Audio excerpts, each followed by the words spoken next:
Por que eu decidi trabalhar com a hipnoterapia? Eu era cabeleireira, para quem não sabe, e eu decidi trabalhar com a hipnoterapia porque eu sofria desde os 14 anos. Com 14 anos eu nem sabia o que era a crise de ansiedade que eu já tinha. Eu passava nos médicos, eles não sabiam o que era. E era uma crise de ansiedade, eu tinha falta de ar, aceleração no coração, e naquela época ninguém sabia o que era na real. Gente, tinha vezes que eu já saí correndo do hospital, o médico ficou assim. Porque eu queria correr, eu queria fugir, mas não sei pra onde, sabe? Eu corri pra minha casa, mas chegou em casa, eu queria ar e aquela falta de ar e nada supria. Depois de um tempo passou, eu fiquei bem, mas depois de uns 9 anos, quando eu tava mais ou menos com 23, 22 anos, mais ou menos assim, 24 anos por aí, gente, eu voltei a ter a crise de ansiedade de novo. E foi horrível, mas ali eu já tava um pouco ciente porque já tinha internet. E assim eu consegui acessar a internet e descobri que era a ansiedade. Porém, eu sofri demais, paguei vários médicos, psiquiatra, remédios caríssimos, que custavam caríssimos pra mim. Eu ficava sem dinheiro no mês, só gastando com médico, só gastando com remédios e nada funcionava, só aumentava os medicamentos, cada vez mais forte, mais forte, mais forte. E eu já tava agoniada, já não aguentava mais aquilo. Até que em 2000 quando minha filha nasceu. Então assim, quando minha filha nasceu, a ansiedade voltou. Que eu comecei a me preocupar com ela no futuro. Ela com um aninho, eu já preocupava com ela com 20 anos, com 18 anos. Olha que loucura. E ali meu corpo começava a sentir a pressão, os sintomas. E eu me cobrava muito.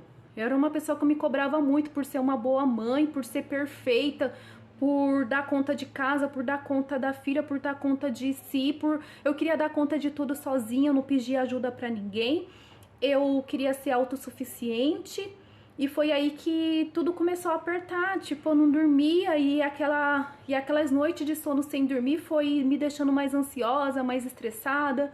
E cada vez mais eu ficava preocupada com ela. Se ela ficasse doente, meu Deus do céu, se ela ficasse doente. Aí que eu chorava, aí que eu ficava angustiada, aí que eu ficava triste, porque eu não gostava de ver ela doente. Cada vez a gente atrai o que não quer, o que não gosta. Cada vez mais que eu pensava em ter que ver minha filha doente, é uma preocupação exagerada com ela, mais ela ficava doente, mais ela adoecia e mais eu ficava nervosa, ansiosa. Eu prometia pra Deus e o mundo que eu ia mudar, mas no outro dia eu já tava fazendo a mesma coisa, já tava do mesmo jeito. Meu esposo falava, ai, você só promete que vai mudar e não muda.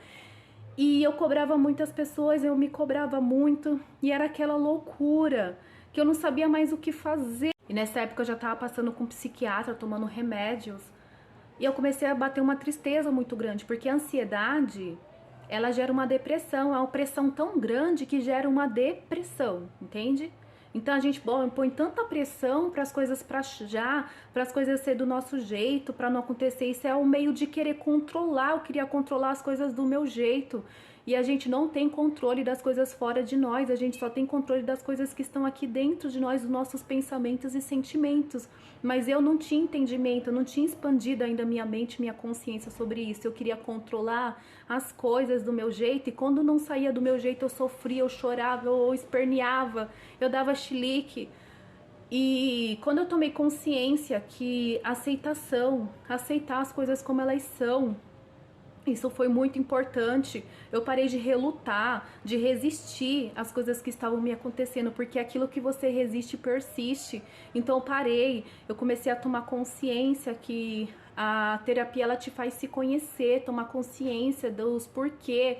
E isso é libertador, isso é transformador, porque quando você toma consciência e para de resistir, passa a aceitar as coisas como elas são, o sofrimento acaba. Começa a acabar, porque você fala, é da vontade de Deus, seja feita a vontade de Deus. Então assim, quando a gente resiste à vontade de Deus, a gente sofre muito. Então na oração do Pai Nosso já fala, seja feita a tua vontade, é aceitar a vontade de Deus. Porque quando a gente não aceita a vontade de Deus, a gente está indo contra a maré, e a maré é grande, quem manda é Deus. Quem faz e desfaz é Deus, é Ele quem manda. E quando você não está aceitando a vontade de Deus, a tendência é sofrer. porque você quer controlar as coisas do seu jeito. O único controle que você tem é aqui dentro de você, dos seus pensamentos e sentimentos. As coisas que estão fora, você não pode nem consegue controlar. Quem faz é Deus, é você olhar de uma maneira diferente, interpretar de uma maneira diferente o que isso quer ensinar, o que isso quer me mostrar, como pode melhorar, o que isso está me ensinando.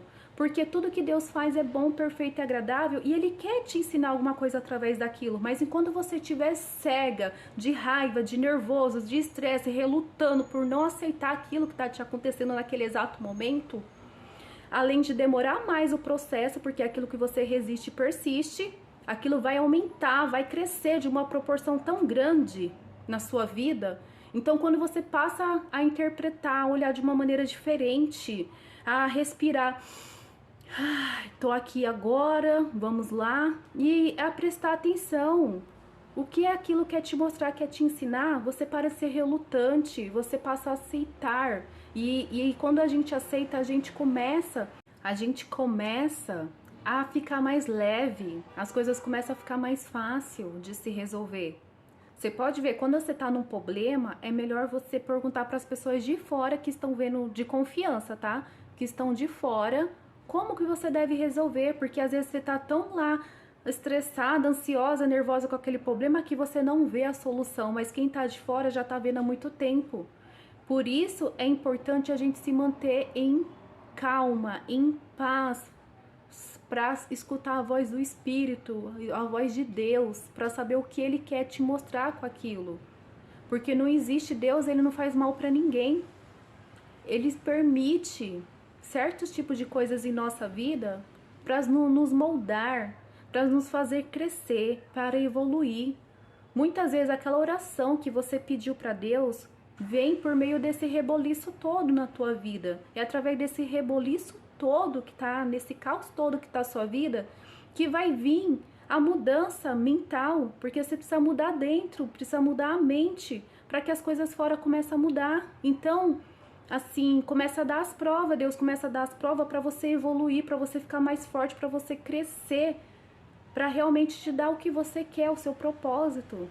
Então, pare de ser relutante, aceite as coisas como elas estão, como elas são, e comece a ver de uma nova visão de Deus, porque eu falo uma coisa, poço não tem fundo, quanto mais cava, mais afunda.